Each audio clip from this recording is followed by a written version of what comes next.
تو جو لکھا ہوا پڑھ کے سنا دو، چونکہ چنانچہ مت کرو. چونکہ چنانچہ میں پھر وہ مسئلہ ہو جائے گا. یعنی کہ گویا کہ یعنی کہ وہ مانے حدیثوں کے رایتوں کے مت بیان کرو. ہمارا کام نہیں ہے. جو مفسرین کرام لکھ گئے نا، ہم اس کو پیش کر سکتے ہیں، اپنی طرف سے نہیں کر سکتے. مجھے بہت بڑا عالم چاہیے. اور اگر تفسیر کی شرائط آپ کو پڑھنا ہو نا، تو تفسیر نعیمی جلد اول کی ابتدا میں تفسیر قرآن کے شرائط لکھے ہوئے. کون تفسیر کر سکتا؟ ہر ہیرا غیرہ نتو خیرہ تفسیر کرے گا تو اسلام کا نقشہ بدل دے گا، اور بدلنے والے پیدا ہو گئے، بدل رہے ہیں، اور اسلام کو ماڈرنائز کر کے پیش کر رہے ہیں. اور قرآن کی آیتیں پڑھتے ہیں. قرآن کی آیتیں تو کون نہیں پڑھتا، اپنے مرضی کے معنی نکال لیتے. اس لیے ہم تو اپنے بزرگوں کے پیچھے، اکابر کے پیچھے اپنی مرضی سے کچھ بھی نہیں بول سکتے، اور آپ کو بھی یہی کرنا ہے. صلو علی الحبیب صلی اللہ تعالی علی محمد. اللہ تعالیٰ کے کلام کے حوالے سے ہمیں کیا کیا سوچ ہونی چاہیے، اور پھر اس کے اور بھی معاملات ہے. تفسیر کون کرے گا؟ پھر اسی طرح کے موضوعات میں ایک موضوع تلاوت قرآن پاک کے ذریعے اجرت لینا، مینس یہ کہ پیسے لے کر قرآن پڑھنا، یہ کیسا ہے؟ قاری صاحب اگر قرآن اس لیے پڑھتے ہیں قرات پیسوں کے لیے، تو ان کا یہ پیسے لینا حرام، اور دینے والے کا بھی حرام، اس لیے کہ طاعت پر اجرت حرام ہے. یہ عبادت ہے تلاوت. اس لیے وہ قاری صاحب جو ہے وہ پیسوں کے لیے نہ پڑھیں، اللہ کے لیے پڑھیں. اب اگر یہ نہ صراحت ہے، نہ دلالت ہے، نہ مطلب ہے کہ پہلے سے کوئی فکس کیا ہے، نہ وہ انڈرسٹوڈ ہے، کچھ بھی نہیں. اب کسی نے قاری صاحب کے وہ سر پہ سونے کی اینٹ رکھ دی قرات ہونے کے بعد، کوئی حرج نہیں. واللہ تعالی اعلم ورسولہ اعلم عز وجل وصلی اللہ تعالی علیہ وآلہ وسلم. صلو علی الحبیب صلی اللہ تعالی علی محمد. قرآن مجید فرقان حمید کے تعلق سے جیسے تلاوت پر اجرت، یہ بھی اس کا ایک موضوع ہے. اور اس کے علاوہ مزید صورت یہ ہے کہ ہمارے ہاں قرآن مجید فرقان حمید کے تعلق سے قسمیں کھائی جاتی ہیں. تو قرآن کی قسم اٹھانا یا قسمیں یاد کرنا، یہ کیسا ہے؟ مدنی گلدستہ دیکھتے ہیں. قرآن کریم کی قسم کھانا قسم ہے، البتہ صرف قرآن کریم اٹھا کر یا بیچ میں رکھ کر یا اس پر ہاتھ رکھ کر کوئی بات کرنی قسم نہیں.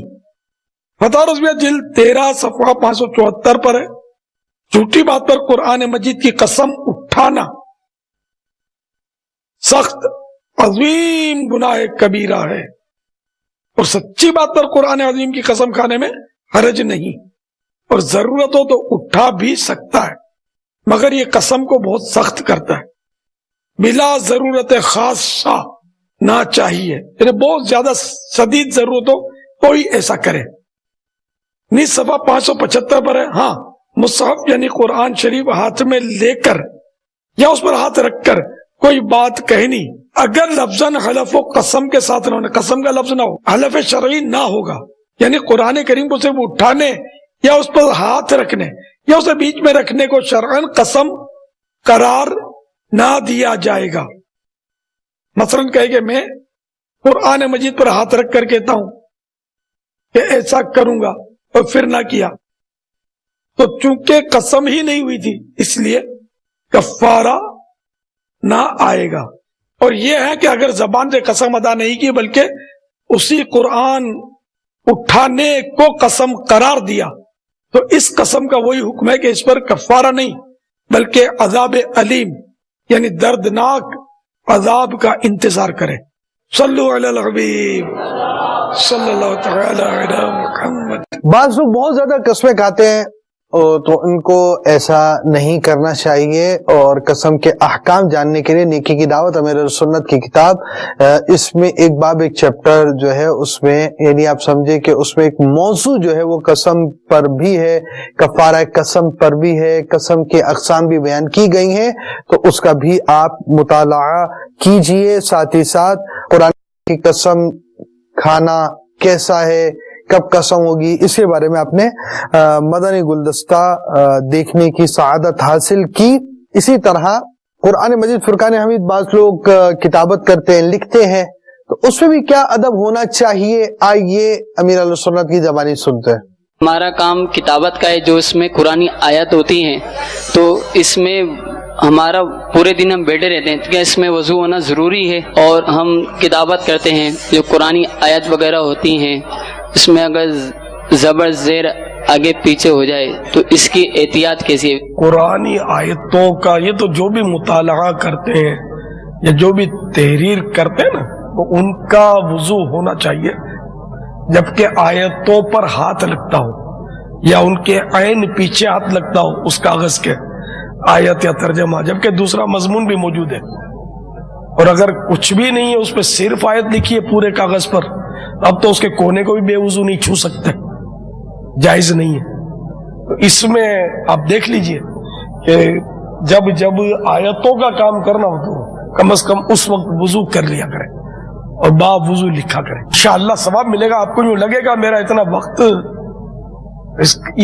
اس وقت کا اگر آخرت میں ثواب دیکھیں گے نا تو خواہش ہوگی کہ کاش میں وضو ہی کرتا رہتا، کاش ہماری مطلب سستیاں اڑے۔ گپ مارنے میں تو کتنی دیر نکل جاتی ہے، ملاقاتی سے باتوں کرنے میں نکل جاتی ہے، وضو میں کتنی دیر لگ جاتی ہے؟ آخر وضو کا انتظام بھی ہونا چاہیے۔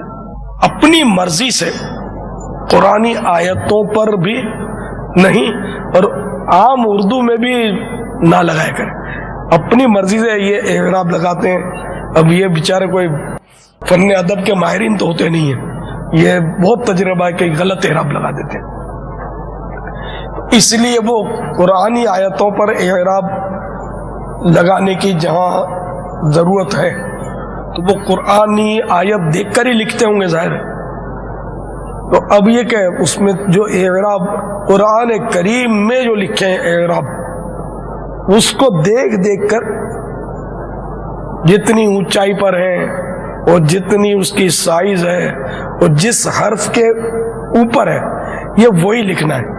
آگے پیچھے بہت کر دیتے ہیں، کتابت میں آگے پیچھے ہو جاتا ہے، کمپیوٹر میں بھی ہو جاتا ہے، اس سے معنی بعض اوقات کہاں کا کہاں نکل جاتا ہے، تلفظ ہی بدل جاتا ہے۔ تو یہ کاتب کو چاہیے کہ اس میں تھوڑی احتیاط کرے، بھلے تھوڑی دیر لگے، اللہ کا کلام ہے، یہ غلط نہ ہو جائے اپنی طرف سے۔ جو میں نے انداز بتایا نا اسی انداز سے کریں گے انشاءاللہ غلط نہیں ہوگا۔ کتابوں سے دیکھ کر نہیں ہے آیت، کتابوں کا ٹھکانہ ہوتا نہیں ہے۔ صلو علی الحبیب صلی اللہ تعالی علی محمد۔ امیر سنت اپنے رسائل کے بارے میں بھی اس طرح توجہ دلاتے ہیں کہ اس میں جو قرآنی آیات ہو یا کتابوں کے اندر جو قرآنی آیات ہو وہ قرآن سے پیش کر لی جائیں۔ کتابت میں غلطیاں ہو جاتی ہیں، آپ اس کی طرف توجہ دلاتے ہیں، اس میں پورا مطلب کاپی پیسٹ کر دیا جائے قرآن اور ترجمہ کنز الایمان، تاکہ اس طرح کے مسائل نہ ہوں، کتابت میں غلطیاں رہ جاتی ہیں۔ امیر سنت اس معاملے میں یوں احتیاط فرماتے ہیں۔ اور قرآن مجید فرقان حمید ہمارا موضوع ہے، نماز میں الٹا قرآن پاک پڑھنا کیسا؟ مدنی گلدستہ دیکھتے ہیں۔ امیر اہل سنت کی بارگاہ میں عرض ہے کہ نماز میں الٹا قرآن مجید پڑھنا کیسا ہے؟ مکروہ تحریمی ہے۔ مثلاً پہلی رکعت میں سورہ فاتحہ کے بعد تبت والی سورت پڑھی اور دوسری میں اذا جاء نصر اللہ والی سورت پڑھی، تو یہ الٹا پڑھنا ہوا۔ کیا اس سے نماز واجب الاعادہ ہوگی؟ اس سے نماز واجب الاعادہ نہیں ہوگی، اگرچہ یہ ترک واجب ہے مگر واجبات قراءت سے اس کا تعلق ہے، تو اس لیے اگر کسی نے الٹی صورتیں پڑھ لی تو نماز مکروہ تحریمی نہیں ہوگی، بلکہ یہ بھی ذہن میں رکھیے کہ کسی نے اگر الٹی صورت شروع کر دی تو اس کو پوری پڑھنا ہوگا۔ اب مثال کے طور پر کسی نے سورہ فلق پہلی رکعت میں پڑھی اور دوسری رکعت میں تبت کہہ لیا، تو اب وہ تبت ہی پوری کرے، سورہ ناس پڑھنا ہے۔ واللہ تعالی اعلم ورسولہ اعلم، عز وجل وصلی اللہ تعالی علیہ وآلہ وسلم۔ صلو علی الحبیب صلی اللہ تعالی علی محمد۔ قرآن مجید فرقان حمید کس طرح پڑھنے کا ہمیں حکم ہے اور ہمیں کس طرح پڑھنا چاہیے؟ آئیے مدنی گلدستہ دیکھتے ہیں۔ یا سیدی، ٹھہر ٹھہر کر قرآن پڑھنے کا حکم ہے، تو اگر تراویح کے اندر ٹھہر ٹھہر کر قرآن پڑھیں گے اس سے نمازی تھک جائیں گے، تو کیا حفاظ تیز تیز قراءت جو کرتے ہیں تو یہ زیادہ مناسب نہیں؟ پارہ 29 سورہ مزمل میں ارشاد ہوتا ہے وَرَتِّلِ الْقُرْآنَ تَرْتِيلًا، ترجمہ کنز الایمان، اور قرآن خوب ٹھہر ٹھہر کر پڑھو۔ اس آیت مقدسہ کے تحت حضرت صدر الافاضل مولانا سید نعیم الدین مراد آبادی علیہ رحمۃ اللہ الہادی فرماتے ہیں رعایت وقوف اور ادائے مخارج کے ساتھ اور حروف کو مخارج کے ساتھ تابع امکان صحیح ادا کرنا نماز میں فرض ہے۔ تو آپ نے ملاحظہ فرمایا کہ ٹھہر ٹھہر کر پڑھنا چاہیے۔ اب جیسے کہ مد دو طرح کے، مد منفصل ہے، مد متصل ہے، تو یہ کتنا دراز کرنا ہے یہ بھی جاننا ہوگا اور اس کو اس حساب سے پڑھنا ہوگا، اور یہ کب کب مد متصل آتا ہے، کب کب منفصل آتا ہے، اس کی بھی معلومات رکھنی چاہیے۔ اور فرضوں میں ٹھہر ٹھہر کر قراءت کرے، تراویح میں متوسط ٹھہرنا، تو اس میں بھی متوسط، اور رات کے نوافل میں جلد پڑھے، مگر اس میں بھی حروف اور مخارج اور یہ تو سب ادا کرنے ہی کرنے۔ اب ٹھہر ٹھہر کے پڑھنے کی تو آپ کو تجربہ ہوگا کہ امام صاحبان فجر میں، عشاء میں اور مغرب میں جو قراءت کرتے ہیں تو اطمینان سے کرتے ہیں، الحمد للہ رب العالمین الرحمن الرحیم مالک یوم الدین، اس طرح ٹھہر ٹھہر کے پڑھتے ہیں۔ اور تراویح میں متوسط، جیسے الحمد للہ رب العالمین الرحمن الرحیم مالک یوم الدین، یہ ایک متوسط انداز اس کو کہہ سکیں گے۔ اور رات کے نوافل میں جلد پڑھنے کی اجازت ہے، الحمد للہ رب العالمین الرحمن الرحیم مالک یوم الدین، یہ میں نے جلدی پڑھا، لیکن الحمدللہ تینوں میں نے قواعد کا جتنا ہو سکا خیال رکھا۔ تو یہ ضروری ہے اب اتنی اسپیڈ رکھنا کہ قواعد تو کیا حروف ہی چبا جائے، تو حروف چاپ جائے گا تو حرام ہے اس طرح پڑھنا۔ حضرت صدر الشریعہ بدر الطریقہ مولانا امجد علی اعظمی رحمت اللہ تعالی علیہ بہار شریعت میں فرماتے ہیں آج کل کے اکثر حفاظ اس طرح پڑھتے ہیں کہ مد کا ادا ہونا تو بڑی بات ہے، یعلمون تعلمون کے سوا کسی لفظ کا پتہ نہیں چلتا، نہ تصحیح حروف ہوتی، بلکہ جلدی میں لفظ کے لفظ کھا جاتے ہیں اور اس پر تفاخر ہوتا ہے کہ فلاں اس قدر جلد پڑھتا ہے، حالانکہ اس طرح قرآن مجید پڑھنا حرام اور سخت حرام ہے۔ اللہ کو راضی کرنا ہے تو شریعت کے مطابق پڑھے، پبلک نہ آئے تو ٹھیک ہے، پبلک کو تو خوش کرنا بھی نہیں ہے نا، کہ پبلک کو خوش کرنا ہے چاہے اللہ ناراض ہوتا رہے، یہ تو بہت سخت بات ہے، بہت خطرناک بات ہے۔ تو اس لیے رضا الہی کے لیے پڑھے، کوئی اگر مصلی نہیں دیتا آپ کو تو نہ دے، کوئی بات نہیں، اکیلے پڑھے۔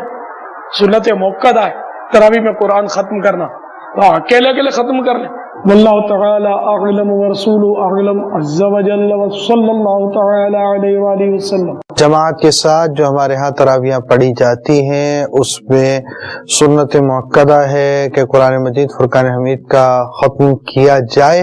تو بہرحال ہمیں قرآن مجید فرقان حمید پڑھنے کے تعلق سے قرآن مجید فرقان حمید کس طرح پڑھنا ہے، تراویح میں کس طرح پڑھنا ہے، اس کے علاوہ بھی اس کے ایک لحاظ رکھنا ہے۔ اس تعلق سے ہم نے مدنی پھول سنے، اور قرآن مجید فرقان حمید میں جو الفاظ ہم پڑھتے ہیں اس کی ادائیگی بھی درست ہونی چاہیے۔ آئیے مدنی گلدستہ دیکھتے ہیں۔